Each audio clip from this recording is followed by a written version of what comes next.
clients. I've met a lot of great people, and everyone really feels like family now. So thank you. I've been in marketing for 20 years. I'm an author. I'm about to do a TedX speech. I was going to practice on you all today, but we just launched a podcast. We've been having so fun with that. I got to talk to a lot of you coming in about the podcast and what we're going to be doing. And what we're doing is celebrating you and talking about your brands and how you got to where you are today. So that's kind of what's going on in my world and what's new for us. A big part of what I've been doing the past 20 years is working in healthcare. I work in fee-for-service, cash pay healthcare, so plastic surgery, dental, anything that insurance doesn't cover has been my niche. I love it. It's very challenging. The reason why it's so challenging is to get a lead for that type of service is very difficult. For someone to pick up the phone and be ready to spend tens of thousands of dollars on something is a big deal. So as a marketer, it's my job to educate people on why they should do that and who they should do it with.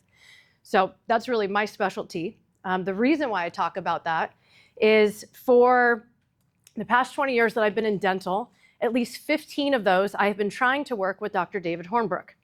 For years, I would call his office and say, please, please, please, just meet with me.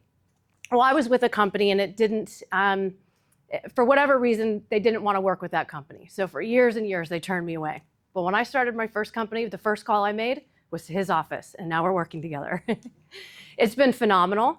We do his social media, for example. He travels the world lecturing, not lecturing, but teaching young dentists on how to do procedures.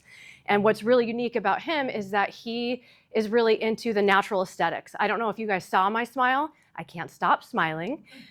We just did top 10 veneers, and I'm actually in temps right now. So this isn't even my final smile.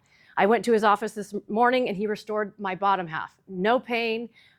This is the best investment I've ever made. I'm in front of people all day, every day, and my teeth weren't bad before. Like, don't get me wrong, I had a very pretty smile. But there were some things that really bothered me about it. And I mean, little just decay, and I had Invisalign 4 times. I'm mature, I can handle it now. But so I mean, I've done my research and I chose the best, and it's one of the best decisions I made. Son told me that she likes men, but because of my smile, she might change that. So I am really passionate about who I work with. I hold, people that work with me to a very high standard. The people I work with have the same. I'm somewhat of a perfectionist, and it's just because that's how I am. I want to do my best, and I expect people around me to do the same. So I get the opportunity to work with him. We know has to leave. He's going to teach, it's called the Young Dentist Program, actually in Utah, which I've had the honor to be a part of. But Dr. David Hornbrook, he has been in San Diego 40 years now. He is one of the top 3 in the world. I'm not just saying that. That is well known.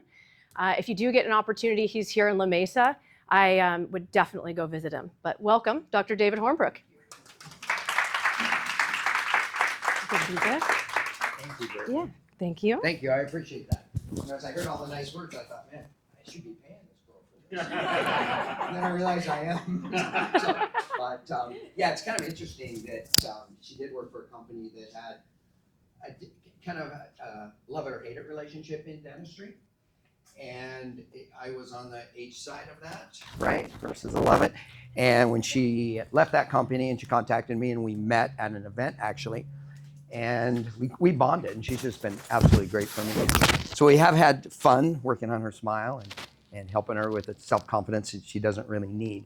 But anyway, I do have to leave on a plane tonight, and I hate that because I wish I could stick around, and if you had any questions for me or any comments or anything, I wish I could answer that for you. Brittany will be here, and she could tell you about the experience a little bit even more unbiasedly than I would, because I would be very biased. As she said, I've been in practice 40 years. It's hard to believe. You know, I heard someone talking earlier about, are they an employee at their work or are they passionate about what they do? And 40 years, I mean, if you would have told me, I graduated from UCLA, if you would have told me 40 years ago that I would still be passionate about what I do on a daily basis, 40 years ago, I said, that's not going to happen. I'm not even going to be practicing 40 years from now. But it's 40 years, and I absolutely love what I do. I have the opportunity to change people's lives in a very, very positive way. And I mentioned this a couple of months ago when I briefly introduced myself to this group. What I do for a living is I give people self-confidence and change lives. I mean, that's what I do. I don't make dentures. I don't do root canals. I give the opportunity for my patients to look in the mirror when we're done and say, you know what, I feel better about myself. And I think that's important. So having said that, I am accessible. This is my personal email address. I'm very accessible. So if you have any questions about anything, even if it's you went to another dentist and they suggested this, I'm not going to try to sell you to come to me, but I would certainly love to give you advice so you feel good about the decisions that you make. As Brittany mentioned, I teach young dentists. It's been my mission for about the last 20 years is to make sure our profession is moving forward in a really good way. Because like a lot of industries, and you see it in medicine with Kaiser and Sharp and Scripps, it's going the way of the venture capitalists. I mean, they're coming in and they're changing the way that medicine is being practiced. And dentistry is about 10 years behind medicine, but it's hitting us. And you see it with Western Dental and Pacific Dental, and these venture capitalists are coming in and saying, you can't use the materials you want. You can't use the laboratory that you want. You can't spend the time in a hygiene visit that your patient deserves because they're looking at the bottom line. And so my goal has been to try to educate these young dentists. And I have 50 of them this weekend. I spend 9 days a year with them every year.